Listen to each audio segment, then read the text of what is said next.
Hello friends, welcome all in this legal video. आप सबका इस लीगल वीडियो में स्वागत है। आज की इस लीगल वीडियो में जो सुप्रीम कोर्ट ने बिहार की एसआईआर या कहीं स्पेशल इंटेंसिव रिवीजन को लेकर सुनवाई चल रही है, उसके बारे में चर्चा करेंगे। और इसमें आधार कार्ड को 12वें दस्तावेज के रूप में स्वीकार करने के लिए सुप्रीम कोर्ट ने इलेक्शन कमीशन को कहा है।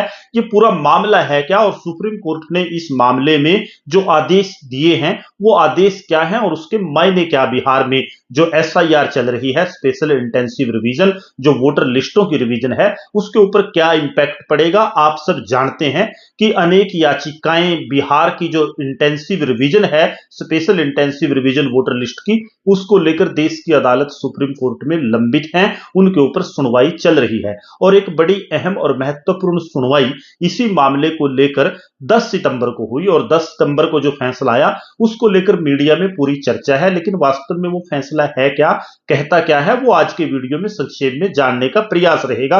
लेकिन इससे पहले हम आपके साथ साझा करें, आपको बताते चलें कि बिहार में जो एसआईआर हो रहा था, special intensive revision voter list का, उसमें जो आधार कार्ड को एक्सक्लूड किया गया, इंक्लूड नहीं किया गया, आधार कार्ड को एज ए दस्तावेज आइडेंटिटी का नहीं माना गया, उसके परिणाम स्वरूप 65 से 75 लाख के बीच जो लोग थे वो वोटर लिस्ट से बाहर हो रहे थे। और इसी कारण ये याचिकाएं डाली जा रही थी। आप जरा सोचिए, जहां चुनावों के परिणाम थोड़ी थोड़ी वोट से प्रभावित होते हैं, वहां अगर एक इंटेंसिव रिवीजन वोटर लिस्ट की होती है और उसमें जो सीधे तौर पर 65 से 75 लाख के बीच जो वोटर हैं, लोग हैं, वो वोटर लिस्ट से ही बाहर हो जाए, तो निश्चित तौर पर गंभीर मामला बनता है। और वो भी तब जब आधार कार्ड, जिसको स्पेशल आइडेंटिटी प्रूफ के तौर पर माना जाता है, हर एक सरकारी कार्य में, हर एक गतिविधि में उसी को मानने से इनकार कर दिया गया हो। और अब जो सुप्रीम कोर्ट ने आदेश दिया है, उसके बाद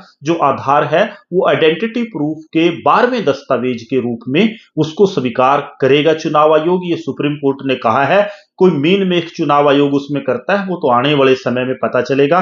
लेकिन इसके अलावा और भी पहलू हैं जो बिहार की एसआईआर है। लेकिन आज हम अपना जो हमारा आज का वीडियो है, डिस्कशन है, उसको जो एसआईआर में आधार कार्ड को 12वें दस्तावेज के रूप में शामिल करने का मामला जो सुप्रीम कोर्ट ने क्लैरिफाई किया, उसके बारे में चर्चा करेंगे। जो सुप्रीम कोर्ट का ऑर्डर आया वो कुछ इस तरह से स्पेल आउट होता है, अगर मैं आपको पढ़ूं और साथ ही साथ उसके मायने हिंदी में समझाऊं। The short issue pertains to the acceptability and status of Aadhaar card. जो हमारे पास इस याचिका की सुनवाई के दौरान एक छोटा मुद्दा बीच में आया, वो आधार कार्ड की एक्सेप्टेबिलिटी के रिगार्डिंग है। In view of the statutory status assign to Aadhaar under Aadhaar act, Aadhaar card is not proof of citizenship. ये इसमें आगे लिखा है कि जो आधार एक्ट है उसके मुताबिक आधार कार्ड जो है वो नागरिकता का सबूत नहीं है, सिटीजनशिप का सबूत बिल्कुल नहीं है। However, keeping in view section 23(4) of RP Act, Aadhaar card is one document for the purpose of establishing the identity of any person।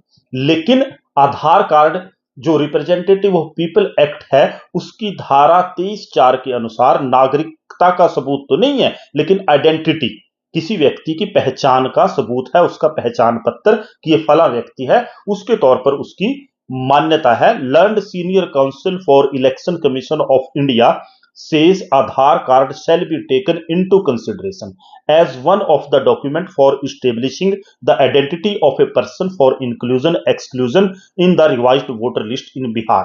Election commission of India के जो वकील हैं वो आगे कहते हैं कि हम इस आधार कार्ड को आइडेंटिटी प्रूफ के तौर पर जो बिहार में एसआईआर चल रही है उसमें एक्सक्लूजन और इंक्लूजन जो करना है, उसमें शामिल करना है या बाहर रखना है, उसमें आइडेंटिटी प्रूफ के तौर पर हम इसको कंसिडर करेंगे, इसको मानेंगे। Aadhaar card shall be treated as 12th document by authorities. आगे इसमें लिखा है कि आधार कार्ड को जो 12वां दस्तावेज, जैसे 11 दस्तावेज हैं, ऐसे उसमें 12वां दस्तावेज अथॉरिटीज कंसिडर करेंगी, शैल बी ट्रीटेड, उसको माना जाएगा ऐसे। However, it is clarified that the authorities shall be entitled to verify the authenticity and genuineness of the Aadhaar card itself. अब भाई एक मामला और आ सकता है कि आधार कार्ड असली है या नकली है। वो अथॉरिटीज को हक होगा कि वो ये वेरीफाई कर ले कि ये आधार कार्ड असली है या नकली है। It shall not be accepted as proof of citizenship. ये भी साफ स्पष्ट लिख दिया कि इसको सिटीजन, नागरिकता के दस्तावेज सबूत के तौर पर माना नहीं जाएगा। Election commission shall issue instructions in this regard during the course of day. और इलेक्शन कमीशन जो है, इलेक्शन कमीशन ऑफ इंडिया जो है, वो इसके रिगार्डिंग इंस्ट्रक्शंस की एक्सेप्टेबिलिटी, नॉन एक्सेप्टेबिलिटी, जो डिटेल इंस्ट्रक्शंस है वो during the course of day, दिन में वो जारी करने का काम करेगा। ये ऑर्डर कुछ इस तरह से 10 सितंबर को आया। और जो सीधे तौर पर ये आरोप लगाए जा रहे थे कि 65 से 75 लाख के बीच जो लोग थे वो कहीं ना कहीं वंचित हो रहे थे राइट टू वोट से, आधार कार्ड को इंक्लूड न करने के कारण। और आधार कार्ड वो जिसके आधार पर अन्य वो सारे दस्तावेज तैयार हो सकते हैं जिनकी एक्सेप्टेबिलिटी उसमें मानी जा रही थी। और ऐसे हालातों में बिहार जैसा प्रदेश जहां साक्षरता की दर कम है, गुर्बत है, गरीबी है, वहां निश्चित तौर पर बड़ा वोटर लिस्ट से लोगों के नाम बाहर होने से डेमोक्रेटिक सेटअप कहीं ना कहीं प्रभावित होगा। और इसमें एक और, ये तो संक्षेप में हमने आपको लीगल पहलू बताया, लेकिन इसमें एक चीज और जो ऐड करनी है वो केवल इतनी सी है कि आज तक जब भी वोटर लिस्टों की रिवीजन हुई उसमें जो लोग पहले से वोटर लिस्ट में शामिल थे उनको कोई दस्तावेज दिखाने की या पर्सनल तौर पर उपस्थित होने की जरूरत उसमें होती नहीं थी। जो लोग पुरानी वोटर लिस्ट में थे वो तो नई में जाते ही थे, जिनकी डेथ हो गई उनको एक्सक्लूड किया जाता था। और जो नए 18 साल की एज को क्रॉस करते थे, काबिल वोट के होते थे, लीगली एंटाइटल होते थे, उनको शामिल किया जाता था और उन्हीं के दस्तावेज देखे जाते थे। लेकिन ये जो स्पेशल इंटेंसिव रिवीजन बिहार की है, इसका एक और पहलू ये है कि इसमें जो है पहले लोग वोटर लिस्ट में हैं उनमें से भी लोगों से दस्तावेज मांगे जा रहे हैं, जो एक बड़ा गंभीर और हटकर पहलू कहीं ना कहीं बिहार में इस चुनाव को लेकर सामने आ रहा है जो आगामी चुनाव है। लेकिन मामला सुप्रीम कोर्ट का था, हमने लीगल पहलू आपके साथ डिस्कस करना था। अब अगर हम संक्षेप में बताएं कि 10 सितंबर के जो ऑर्डर आए सुप्रीम कोर्ट के, उसके बाद जो आधार कार्ड है वो जैसे 11 दस्तावेज थे वैसे ही एक 12वां दस्तावेज होगा। लेकिन वो नागरिकता का सबूत, वो दस्तावेज आधार कार्ड नहीं माना जाएगा।